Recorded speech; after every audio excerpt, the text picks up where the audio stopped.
ನಾನು ಹಳ್ಳಿಗಾಡಿನಿಂದ ಬಂದಂಥವನು. ನಾನು ಮುಂದೊಂದು ದಿನ ಶಾಸಕನಾಗ್ತೇನೆ, ಮಂತ್ರಿ ಆಗ್ತೇನೆ, ಮುಖ್ಯಮಂತ್ರಿ ಆಗ್ತೇನೆ, ವಿರೋಧ ಪಕ್ಷದ ನಾಯಕನಾಗ್ತೇನೆ ಅಂತಕ್ಕಂಥ ಕನಸು ಕಂಡಿರಲಿಲ್ಲ. ರಾಜಕಾರಣಕ್ಕೆ ಬಂದದ್ದು ಆಕಸ್ಮಿಕ. ಯಾಕಂದರೆ ನಮ್ಮ ಕುಟುಂಬದವ್ರು ಯಾರೂ ಕೂಡ ರಾಜಕಾರಣದಲ್ಲಿ ಇರಲಿಲ್ಲ. ನಮ್ಮ ತಂದೆ ತಾಯಿಗಳಾಗಲಿ ಅಥವಾ ಇನ್ಯಾರೇ ನಮ್ಮ ಕುಟುಂಬಕ್ಕೆ ಸಂಬಂಧಪಟ್ಟಂಥವ್ರು ಯಾರೂ ಕೂಡ ರಾಜಕಾರಣದಲ್ಲಿ ಇರಲಿಲ್ಲ. ನಾನು ಮೊದಲಿನಿಂದಲೂ ಕೂಡ ರಾಜಕಾರಣಕ್ಕೆ ಬಂದಂದಿನಿಂದ ಬುದ್ಧ, ಬಸವ, ಬಾಬಾ ಸಾಹೇಬ್ ಅಂಬೇಡ್ಕರ್, ಗಾಂಧೀಜಿ ಇವರ ತತ್ವಾದರ್ಶಗಳಲ್ಲಿ ನಂಬಿಕೆ ಇಟ್ಕೊಂಡಿದ್ದಂಥವನು, ಸಂವಿಧಾನದಲ್ಲಿ ಅಪಾರವಾದಂಥ ಗೌರವ ಇಟ್ಕೊಂಡಿರ್ತಕ್ಕಂಥವನು. ಎಲ್ಲ ಒಂದು ಕುಟುಂಬವಾಗಿ ಬಾಳಬೇಕು ಅಂತಕ್ಕಂಥದ್ರಲ್ಲಿ ನಂಬಿಕೆ ಇಟ್ಕೊಂಡಿರ್ತಕ್ಕಂಥವನು. ಯಾವುದೇ ಜಾತಿ, ಮತ, ಧರ್ಮ ಇಲ್ಲೇ ಇರ್ತಕ್ಕಂಥ ನಾವೆಲ್ಲರೂ ಕೂಡ ಒಂದು ಕುಟುಂಬವಾಗಿ ಬಾಳಬೇಕು ಅಂತಕ್ಕಂಥದ್ರಲ್ಲಿ ನಂಬಿಕೆ ಇಟ್ಕೊಂಡಿರ್ತಕ್ಕಂಥವನು. ಮತ್ತು ಆರ್ಥಿಕವಾಗಿ, ಸಾಮಾಜಿಕವಾಗಿ ಈ ದೇಶದ ಸಂಪತ್ತು, ಅಧಿಕಾರ ಎಲ್ರಿಗೂ ಸಮಾನವಾಗಿ ಹಂಚಿಕೆ ಆಗಬೇಕು ಅಂತಕ್ಕಂಥದ್ರಲ್ಲಿ ನಂಬಿಕೆ ಇಟ್ಕೊಂಡಿರ್ತಕ್ಕಂಥ.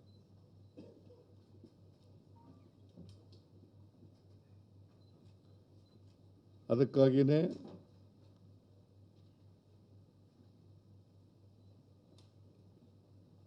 ಬುದ್ಧನ ವಿಚಾರ,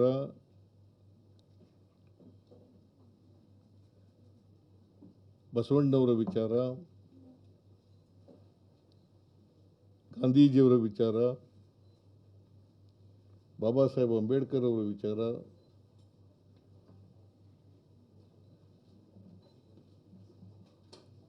ನಮಗೆ ಆದರ್ಶಪ್ರಾಯ.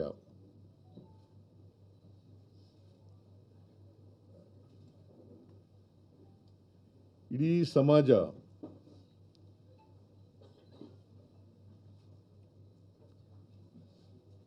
ಕುವೆಂಪು ಅವರು ಹೇಳಿದಂತೆ ಸರ್ವ ಜನಾಂಗದ ಶಾಂತಿಯ ತೋಟ ಆಗಬೇಕು ಅನ್ನೋದ್ರಲ್ಲಿ ನಂಬಿಕೆ ಇಟ್ಕೊಂಡು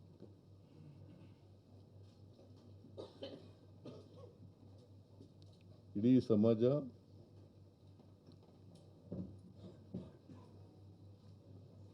ಸಮಾನತೆಯ ಸಮಾಜ ನಿರ್ಮಾಣ ಆಗಬೇಕು, ಸಮಾನ ಅವಕಾಶಗಳು ಎಲ್ರಿಗೂ ಸಿಗಬೇಕು,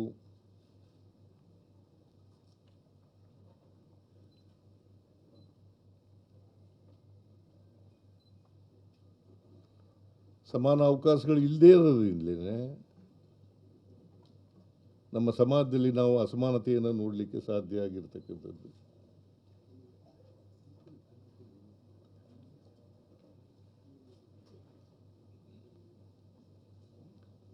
ಈ ಅಸಮಾನತೆ ತೊಲಗಬೇಕಾದ್ರೆ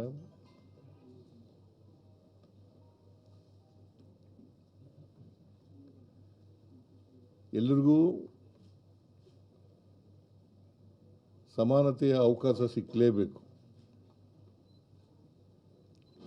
ಅದಕ್ಕಾಗಿ ನಮ್ಮ ಮೊದಲನೇ ಅವಧಿನಲ್ಲಿದ್ದಂಥ ಸರ್ಕಾರ 2013ರಿಂದ 18, 2023ರಿಂದ ಇಲ್ಲಿವರೆಗೆ ಇರ್ತಕ್ಕಂಥ ಸರ್ಕಾರ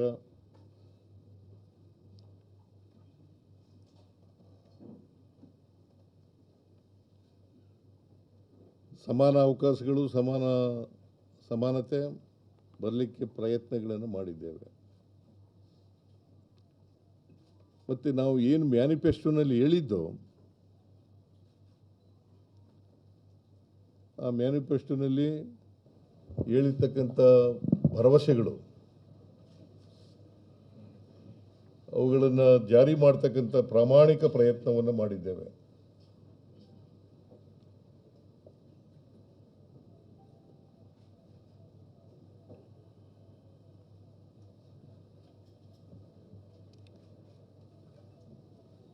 ಎರಡು 2013ರಿಂದ 18ರವರೆಗೆ ನಮ್ಮ ಮ್ಯಾನಿಫೆಸ್ಟೋ ಮೂಲಕ 165 ಭರವಸೆಗಳನ್ನು ಕೊಟ್ಟಿದ್ದೆ.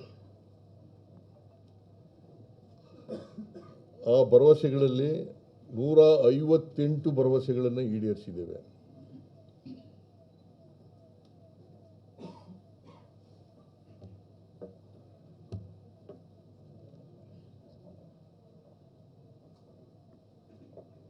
ಆಮೇಲೆ 2023ರ ಮ್ಯಾನಿಫೆಸ್ಟೋ ಮೂಲಕ ಡಾಕ್ಟರ್ ಪರಮೇಶ್ವರ್ ಅಧ್ಯಕ್ಷರಾಗಿದ್ದರು, ಮ್ಯಾನಿಫೆಸ್ಟೋ ಕಮಿಟಿ ಅಧ್ಯಕ್ಷರಾಗಿದ್ದರು. ಆಗ ಸುಮಾರು 550ಕ್ಕೂ ಹೆಚ್ಚು ಭರವಸೆಗಳನ್ನು ಕೊಟ್ಟಿದ್ದು. ಅವುಗಳಲ್ಲಿ ಇಲ್ಲಿವರೆಗೆ ಸುಮಾರು 300 ಭರವಸೆಗಳನ್ನು ಈಡೇರಿಸಿದ್ದೀವಿ. ಸುಮಾರು 300 ಭರವಸೆಗಳನ್ನು ಈಡೇರಿಸಿದ್ದೀವಿ.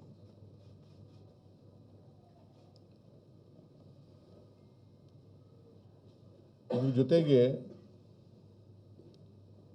5 ಗ್ಯಾರಂಟಿ ಯೋಜನೆಗಳನ್ನು ಕೂಡ ಘೋಷಣೆ ಮಾಡಿದ್ದು.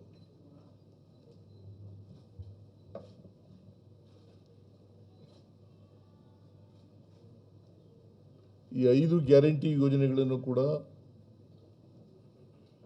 ಮೊದಲನೇ ವರ್ಷವೇ ಈಡೇರಿಸಿದ್ದೀವಿ. ಇಲ್ಲಿವರೆಗೆ ಸುಮಾರು 1,40,000 ಕೋಟಿಗೂ ಹೆಚ್ಚು ಹಣವನ್ನು ಈ ಗ್ಯಾರಂಟಿ ಯೋಜನೆಗಳಿಗೆ ಖರ್ಚು ಮಾಡಿದ್ದೀವಿ. ನಾನು ಯಾಕೆ ಇವನ್ನೆಲ್ಲ ಪ್ರಸ್ತಾಪ ಮಾಡ್ತಾ ಇದ್ದೀನಿ ಅಂತಂದರೆ, ನಾವು ಜನತೆಗೆ ಕೊಟ್ಟಂಥ ಭರವಸೆಗಳನ್ನು, ಕೊಟ್ಟಂಥ ವಚನವನ್ನು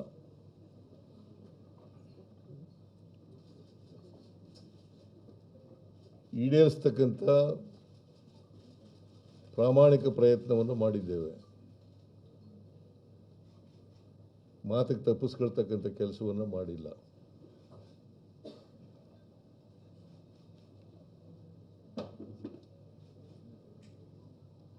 ಇದು ನನಗೆ ಮತ್ತು ನಮ್ಮ ಪಕ್ಷಕ್ಕೆ ಸಂತೃಪ್ತಿಯನ್ನು ಕೊಟ್ಟಿರ್ತಕ್ಕಂಥ ವಿಚಾರ ಅಂತಕ್ಕಂಥದ್ದನ್ನು ತಮಗೆ ತಿಳಿಸಲಿಕ್ಕೆ ಬಯಸ್ತಾ ಇದ್ದೇನೆ.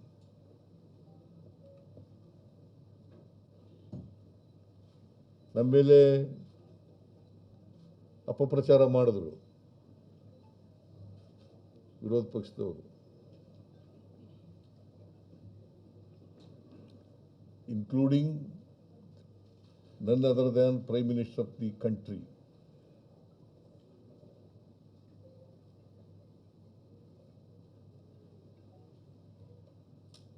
ಈಡೇರಿಸಲಿಕ್ಕಾಗಲ್ಲ, ರಾಜ್ಯ ಆರ್ಥಿಕವಾಗಿ ದಿವಾಳಿ ಆಗಿಬಿಡ್ತದೆ, ಖಜಾನೆ ಖಾಲಿ ಆಗಿಬಿಡ್ತದೆ, ಅಭಿವೃದ್ಧಿ ಕೆಲಸಗಳಿಗೆ ದುಡ್ಡಿರಲ್ಲ ಅಂತೇಳಿ ಇವತ್ತು ಈ ಗ್ಯಾರಂಟಿ ಯೋಜನೆಗಳನ್ನು ಜಾರಿ ಮಾಡಿದ ಮೇಲೆ ಕರ್ನಾಟಕ ಇಡೀ ದೇಶದಲ್ಲೇ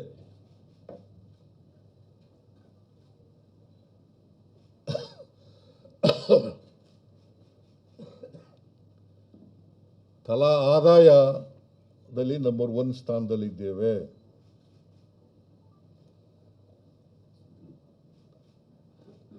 ತಲಾ ಆದಾಯದಲ್ಲಿ we are number 1 in the entire country.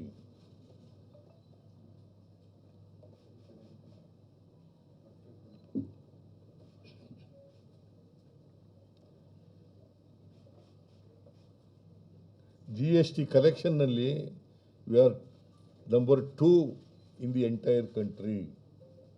Maharashtra is number 1. Karnataka is number 2.